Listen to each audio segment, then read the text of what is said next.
তবে একটুখানি চুল ওপর থেকে তুলবে, এই চুলটাকে দিয়ে আমরা পরে শুট করব। তারপরে যেটা থাকবে ওটাকে আমরা দুই ভাগে ভাগ করবো, ডান পাশ থেকে চুলটাকে নিয়ে আমরা গোল করে করে আমরা নিয়ে আসবো।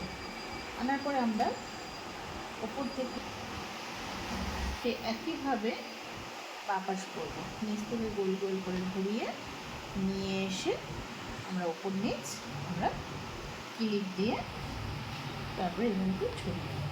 বাঁ পাশে ডান পাশেটা ডান পাশে মুড়িয়ে নেবো,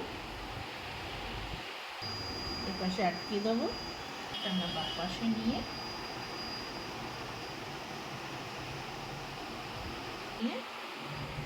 এখান থেকে